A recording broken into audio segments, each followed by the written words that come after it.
আমরা ভেবে নিয়েছি ছেলে আমাকে দেখবে, ছেলে আমাকে দেখবে, বৌমা রান্না করে দেবে, নাতি বংশে বাতি দেবে, এতগুলো সব আমি নিজে নিজে চিন্তা করে নিয়েছি।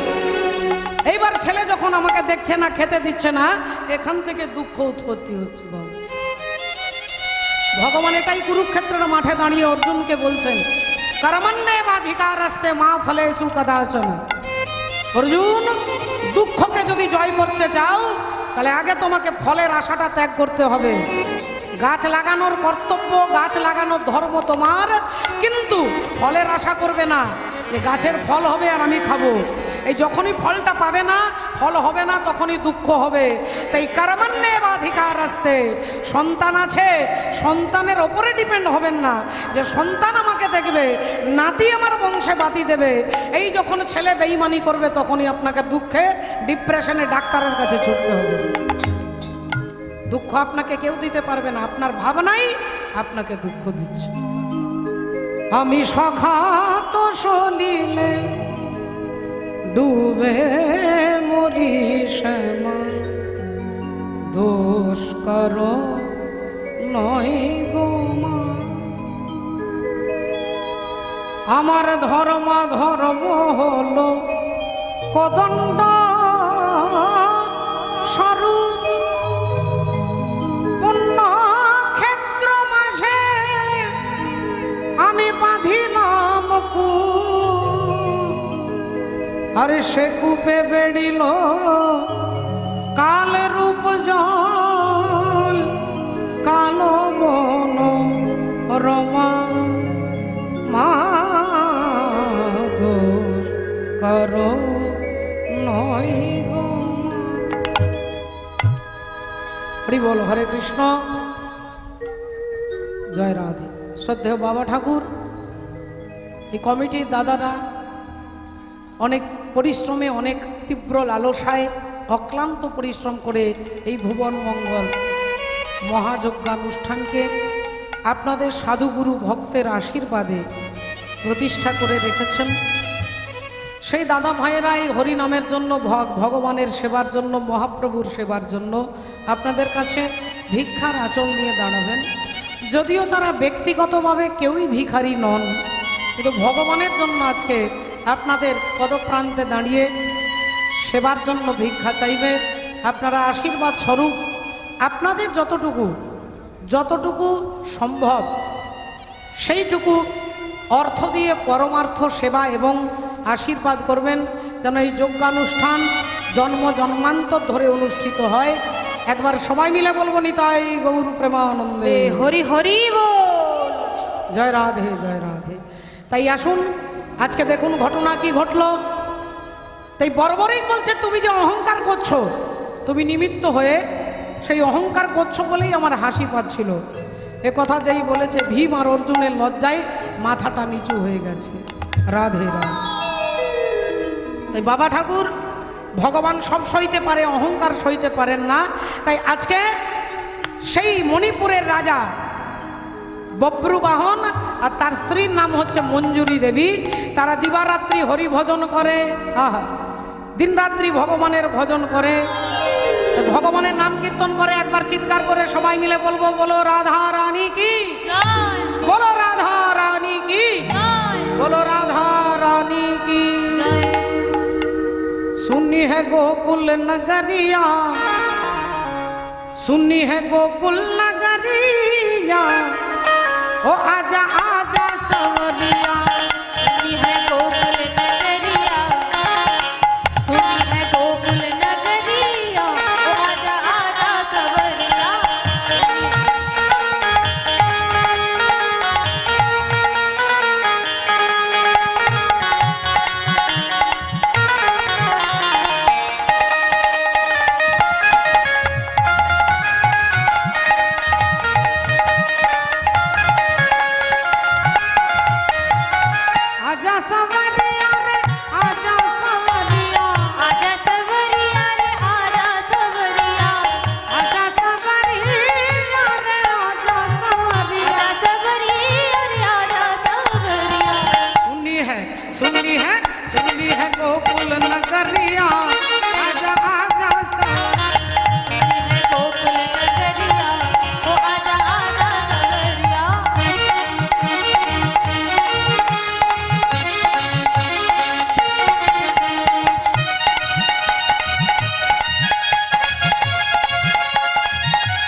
बोलो भगवान कृष्णचंद्र की जय अनंत कोटि भक्त वृंद की जय जय जय श्री राधे श्याम। जय निताय जय राधे। श्रद्धेय बाबा ठाकुर भक्तिमती मायेरा, তাহলে আপনারা শুনছেন কি অর্জুন পুত্র বব্রুবাহন, সেই বব্রুবাহনের স্ত্রী হচ্ছেন মঞ্জুরি দেবী, তারা দুজনেই ভগবানের ভজন করে। এখন ঘটনাচক্রে কি হয়েছে বাবা, সেই অর্জুনের পুত্র বব্রুবাহন ওই যে অশ্বমেধ যজ্ঞের ঘোড়াটা যুধিষ্ঠির মহারাজ ছেড়ে দিয়েছে, সেই ঘোড়াটাকে দেখে বব্রুবাহন দেখতে পেয়েছে যে অশ্বমেধ যজ্ঞের ঘোড়া মণিপুর রাজ্যের ওপর দিয়ে যাচ্ছে। অমনি রাজা বব্রুবাহন কি করেছে, ঘোড়াটাকে ধরেছে। আর নিয়মই হচ্ছে অশ্বমেধ যজ্ঞের ঘোড়া যে রাজ্য দিয়ে হেঁটে চলে যাবে, সেই রাজ্যে যদি কেউ ঘোড়াটাকে না ধরে তাহলে রাজ্যটা কার হয়ে যাবে না, যুধিষ্ঠির মহারাজের হয়ে যাবে। আর যে রাজ্যের রাজা ঘোড়াটাকে ধরবে, যদি ঘোড়াটাকে ধরে তাহলে তার সঙ্গে যুদ্ধ করতে হবে, যুদ্ধ করতে হবে। এখন বব্রুবাহন ঘোড়াটাকে ধরেছে, খুব সুন্দর দেখতে। ঘোড়াটাকে ধরে মনে মনে চিন্তা করছে, যাই কি করব, ঘোড়াটাকে ধরবো, ধরে তো নিয়েছি, কিন্তু আবার কপালে লেখা আছে যিনি সতীর পুত্র হবে তিনি ঘোড়াটাকে ধরবে, আর যিনি অসতীর পুত্র হবে তিনি ঘোড়াটাকে ছেড়ে দেবে। তাহলে এবার তো যখন ঘোড়াটা ধরেছি, আমি তো অসতীর পুত্র নই, আমি তো অসতীর ছেলে নই, তাহলে আমি ঘোড়াটা ছাড়বো না। এখন ঘোড়াটাকে ধরে বব্রুবাহন তার মায়ের কাছে নিয়ে এসেছেন। মায়ের নাম হচ্ছে চিত্রাঙ্গদা। চিত্রাঙ্গদা অর্জুনের স্ত্রী। এখন চিত্রাঙ্গদা দেবী যেই ছেলেকে দেখেছেন, হ্যাঁ রে বাবা কি করেছিস তুই, বললেন মা এই দেখো ঘোড়াটা এই রাজ্যের ওপর দিয়ে যাচ্ছিল, আমি ধরে নিয়েছি। মা বলল খুব ভালো করেছিস, খুব ভালো করেছিস। তা হ্যাঁ রে বাপ বব্রু, এই যে ঘোড়াটা কোন রাজ্যের রাজা এই ঘোড়াটাকে অশ্বমেধ যজ্ঞের জন্য ছেড়েছে বলতো? বললেন দাঁড়াও মা একটু দেখে নিচ্ছি। কপালে তো লেখা আছে যিনি অসতীর পুত্র তিনি ঘোড়াটাকে ধরেও ছেড়ে দেবে, আর যিনি সতীর পুত্র তিনি ধরে রাখবে, তাই ঘোড়াটাকে তো ছাড়বার কোনো প্রশ্নই নেই। এবার যজ্ঞটা কে করছে? হরি বল রাধে রাধে। যজ্ঞটা কে করছে? ভক্তমণ্ডলী ভক্তিমতী মায়েরা একটু ভালো করে লক্ষ্য করে দেখবেন। অর্জুনের স্ত্রী হচ্ছে চিত্রাঙ্গদা, অর্জুনের পুত্র হচ্ছে বব্রুবাহন। আপনারা বলবেন, আপনারা মনে মনে চিন্তা করবেন যে অর্জুন বলেছিলেন যে আমার তো কোনো ছেলেই নেই, আমার তো কোনো পুত্রই নেই, তাই পুত্রের হাতে আমি মরবো কি করে? আর সেই অর্জুনের ছেলে হচ্ছে বব্রুবাহন, কিন্তু অর্জুন সেটা জানে না। বলবেন বাবা ছেলে আছে জানে না, এটা কি হতে পারে? একজন বাবা জানবে না যে তার ছেলে আছে? কিন্তু অর্জুন জানে না যে অর্জুনের কোনো ছেলে আছে। আপনাদের মনের মধ্যে প্রশ্ন, হাজারো প্রশ্ন জাগবে যে অর্জুনের ছেলে আছে অথচ অর্জুন জানবে না, তার কারণটা কি? এই কারণটা জানতে গেলে যেতে হবে যখন এই পঞ্চপাণ্ডব 13 বছরের জন্য জঙ্গলে, তারা জঙ্গলে হরি বল রাধে রাধে বাস করে। দুর্যোধন বলেছে রাজ্য ছেড়ে চলে যেতে হবে, জঙ্গলে থাকতে হবে। এখন জঙ্গলে জঙ্গলে ঘুরছে, আর একদিন ঘটনাচক্রে অর্জুন কি করলো? দ্রৌপদীকে বিবাহ করে নিয়ে আস। ঘটনাটা আপনারা অনেকে জানেন। অর্জুন যেদিন দ্রৌপদীকে বিবাহ করে নিয়ে আসে, সেদিন মা কুন্তী দেবী মশলা বাঁটছিলেন। অর্জুন বলে উঠলেন মা দেখো কি এনেছি, ও মা দেখো কি এনেছি। কুন্তী দেবী বললেন না বাবা আজকে আমার শরীরটা ভালো নয়, আজকে আমাকে বাদ দিয়ে আর যা এনেছিস তোরা 5 ভাই মিলে সমান ভাগে ভাগ করে নে। যা এনেছিস 5 জনে মিলে সমান ভাগে ভাগ করে নে। ও মা কি এনেছি দেখবে তো? না বললাম তো বাবা আমার শরীরটা ভালো নেই, যা এনেছিস 5 জনে মিলে ভাগ করে নে। ও মা তুমি একবার দেখো না। আরে বাবা দেখবার সময় নেই, যা এনেছিস 5 জনে মিলে ভাগ করে নে। 3 বার যেই বলেছে অমনি অর্জুন বলে উঠলেন দ্রৌপদী আজ থেকে তুমি একা আমার স্ত্রী নও, আজ থেকে আমাদের পাণ্ডবের 5 পাণ্ডবের স্ত্রী তুমি। পেছন থেকে যুধিষ্ঠির দাদা চিৎকার করে উঠলেন অর্জুন কি বলছো ভাই তুমি? একজন নারী কখনো 5 জনের স্ত্রী হবে? বলে হ্যাঁ। কেন না, মা বলে দিয়েছে যা এনেছিস 5 জনে মিলে সমান ভাগে ভাগ করে নে। তাই একা দ্রৌপদী আমার স্ত্রী নয়, আমাদের 5 জনের স্ত্রী হবে। অর্জুন, তুমি বুঝতে পারছো না? মা না দেখে না জেনে না বুঝে বলেছে। অর্জুন বললেন মা তো বলেছে। মায়ের বাক্যটার কত বড় মর্যাদা, এটা দেখানোর জন্য আজকের এই ঘটনা। বললেন মা যখন বলেছে তখন আজ থেকে 5 জনের স্ত্রী হবে। আর অমনি যুধিষ্ঠির আর অর্জুনের মধ্যে তর্ক লেগে গেছে। এমন সময় এসে দাঁড়ালেন কে না, পণ্ডিত প্রভুর ব্যাসদেব। ভগবানকে সঙ্গে করে ব্যাসদেব এসে দাঁড়িয়েছে। যুধিষ্ঠির বললেন কৃষ্ণ তুমি বলো, কৃষ্ণ আজকের সমস্যার সমাধান তুমি করে দাও। মা না দেখে না জেনে না বুঝে বলেছে যা এনেছো 5 জনে মিলে ভাগ করে দাও। অর্জুন অমনি বিবাহ করে এনেছেন, বললেন ওই দ্রৌপদী নাকি আমাদের 5 জনের স্ত্রী হবে। এবার তুমি বলো কৃষ্ণ এর উত্তরটা কি হবে? ভগবান একটু চোখ বন্ধ করে নিলেন, একটু চোখ বন্ধ করে মুচকি হেসে, যেই হেসেছে অর্জুন ভাবছে আমার হয়ে বলবে, আর যুধিষ্ঠির ভাবছে আমার হয়ে বলবে। আর ভগবান কারোর হয়ে বলবে না, ভগবান ধর্মের হয়ে বলবে। তাই ভগবান বললেন অর্জুন শোনো যুধিষ্ঠির দাদা, আজ থেকে দ্রৌপদী তোমাদের 5 জনের স্ত্রী হবে। যুধিষ্ঠির বললেন কৃষ্ণ তুমিও বলছো?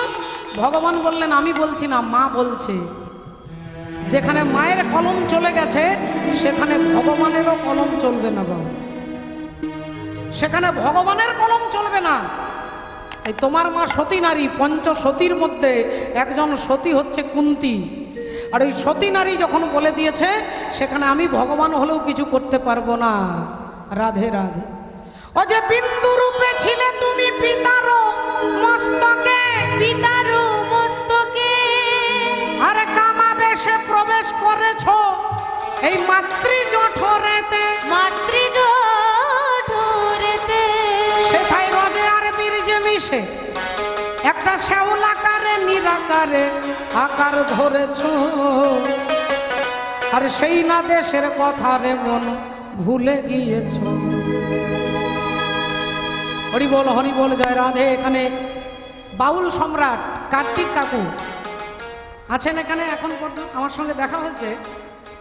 কাকাবাবু তিনি জানেন যা আমি এমনি ব্যক্তিগতভাবে বাউল গান খুব পছন্দ করি, কারণ দেহতত্ত্বের গান। তো আজকে যে গানটা আমরা শুনবো এটা দেহতত্ত্বের গান।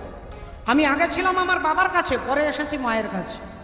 বিন্দু রূপে ছিলে তুমি পিতারো মস্তকে, আর কামাবেশে প্রবেশ করেছো এই মাতৃ জঠরেতে, সেথায় রজে আর বীর্যে মিশে একটা শ্যাওলাকারে নিরাকারে আকার ধরেছো। আর সেই না দেশের কথা রে মন ভুলে গিয়েছো। এ দেহের হিসাব দেখ, দেহের হিসাব দেখ, এ দেহের হিসাব দেখ, দেখ রে আমার দেহের হিসাব দেখ, দেখ রে মানব জমিনে, দেহের হিসাব দেখ, দেখ রে মানব জমিনে। ঘুরেছে 3 কারিগর, ঘুরেছে 3 কারিগর মিলে শহর টানা দিয়ে 3 গুণে। দেহের হিসাব দেখ, দেখ রে মানব জমিনে, দেহের হিসাব দেখ, দেখ রে মানব জমিনে। ঘুরেছে 3 কারিগর, 3 জন ইঞ্জিনিয়ার আমার দেহটা তৈরি করেছে। 3টে ইঞ্জিনিয়ার, এক হচ্ছে বাবা, এক হচ্ছে মা, আর এক হচ্ছে ভগবান। এক হচ্ছে ভগবান, এক হচ্ছে পিতা, এক হচ্ছে মাতা। এই 3 জন ইঞ্জিনিয়ার এই দেহটাকে গঠন করতে সাহায্য করেছে। এ দেহের হিসাব দেখ, দেখ রে। দেহের হিসাব দেখ, দেখ রে মানব জমিনে, দেহের হিসাব দেখ, দেখ রে মানব জমিনে। তাহলে আমরা টাকা পয়সার হিসেব করি, কোথায় কত টাকা রেখেছি, কোনখানে রাখতে হবে, কিভাবে পাবো, টাকাগুলোর আমরা হিসেব করে নিই। একটা সারা জীবনে কত খরচা হলো, কত জমা হলো, আমরা একটা হিসেব মোটামুটিভাবে করি। কিন্তু বাবা ঠাকুর এই দেহটার একটা হিসেব আছে, এই দেহটার হিসেব আগে আপনাকে জানতে হবে। কি হিসেব? বলে বাবার কাছে 4, মায়ের কাছে 4, আর ভগবানের কাছে 10। কত হবে মা? 4, 4 আর 10। 18, হ্যাঁ 18টা মোকাম দিয়ে আমাদের দেহ তৈরি হয়। 18 মোকামের এই দেহ।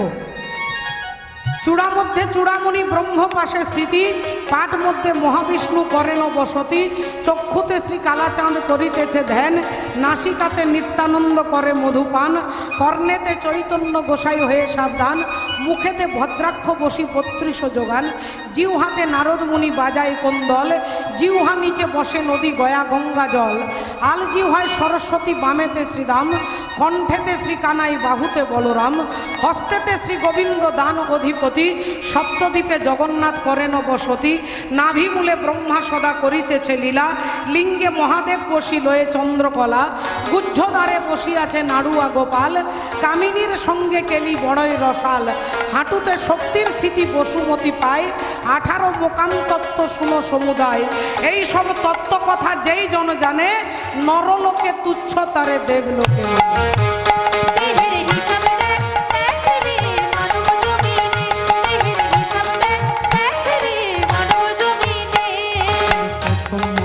ছিল তবে শুক্র শনিময়, 2 মাসে খড় পুরা অস্থির উদয়, 2 মাসে খড় পুরা অস্থির উদয়, 2 মাসে খড় পুরা অস্থির উদয়।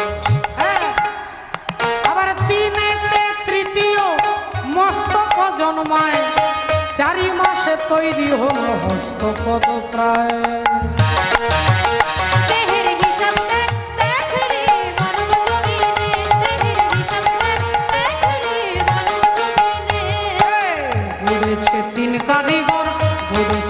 কারিগর মিলে শহর টানা দিয়ে 3 গুণে।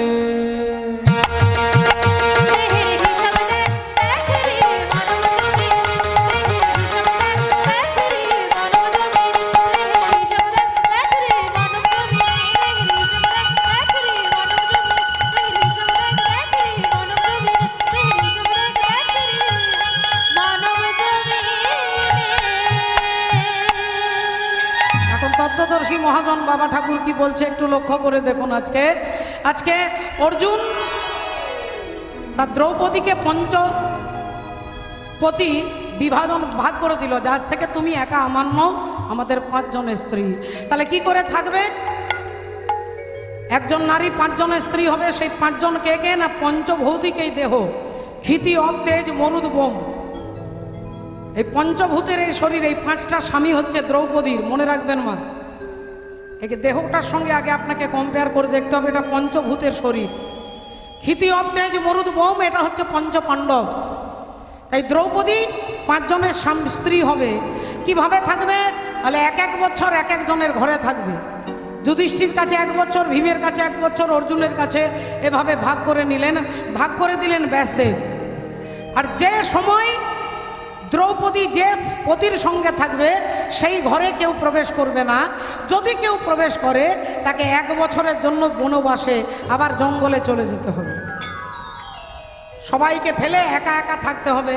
এখন ঘটনাচক্রে দ্রৌপদী যুধিষ্ঠির ঘরে রয়েছে। যুধিষ্ঠির আর দ্রৌপদী দুজনে কথাবার্তা বলছে। এমন সময় অর্জুন বাইরে রয়েছে। একজন ব্রাহ্মণ চিৎকার করতে করতে আসছে, বাঁচাও বাঁচাও, অর্জুন বাঁচাও, অর্জুন বাঁচাও। অর্জুন চমকে উঠলেন, কি ব্যাপার, কি ব্যাপার ব্রাহ্মণ ঠাকুর আপনি? বললেন, আমার একটা গাভী মাতাকে একটা বাঘ টেনে নিয়ে চলে যাচ্ছে। অর্জুন, তুমি আমার গাভী মাতাটাকে বাঁচাও, বাঁচাও অর্জুন। গোর ব্রহ্মণে হিতায় আছে জগতে হিতায় কৃষ্ণায় গোবিন্দায় নমো নমঃ। এই গোবিন্দ যদি ব্রাহ্মণ আর গরুর জন্য হিত সাধন করে, তুমি সেই ভগবানের সখা অর্জুন। আমার গাভীকে তোমাকে রক্ষা করতে হবে। কিন্তু গাভীটাকে রক্ষা করতে গেলে বাঘটাকে মারতে হবে, আর বাঘটাকে মারতে গেলে তীর ধেনুকের প্রয়োজন। আর তীর ধেনুকটা আছে যে ঘরে, সেই ঘরে যুধিষ্ঠির আর দ্রৌপদী বসে আছে। তাহলে সেই ঘরে তো ঢোকা যাবে না, কারণ সে ঘরে ঢুকতে গেলে 1 বছরের জন্য জঙ্গলে চলে যেতে হবে।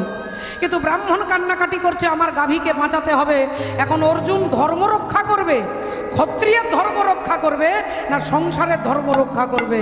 এই চিন্তা করতে করতে ভাবলেন, ওই ব্রাহ্মণকেই সাহায্য করা হচ্ছে আমার ধর্ম। তাই অর্জুন ছুটে গিয়ে দ্রৌপদী আর যুধিষ্ঠির যে ঘরে বসে আছে সেই ঘরে গিয়ে হাত জোড় করে ক্ষমা চেয়ে আর তীর ধনুকটাকে নিয়ে ব্রাহ্মণের গাভীকে উদ্ধার করে ব্রাহ্মণের হাতে গাভীকে দিয়ে আর অর্জুন তীর ধনুকটা রেখে দাদা যুধিষ্ঠির কাছে দাঁড়ালেন, বললেন, দাদা আজ আমি নিজের দোষ নিজেই স্বীকার করছি, ওই ব্রাহ্মণকে সাহায্য করতে গিয়ে আমি ধর্ম লঙ্ঘন করেছি, তোমার ঘরে প্রবেশ করেছি, তাই আমি নিজেই আজ থেকে তোমাদের সঙ্গ ছেড়ে 1 বছরের জন্য আমি জঙ্গলে চলে যাচ্ছি। যুধিষ্ঠির বললেন, ভাই রে, তুই যাস না ভাই, তুই যাস না ভাই, তুই ব্রাহ্মণের সাহায্যের জন্য ঢুকেছিস, এটা কোনো অপরাধ নয়।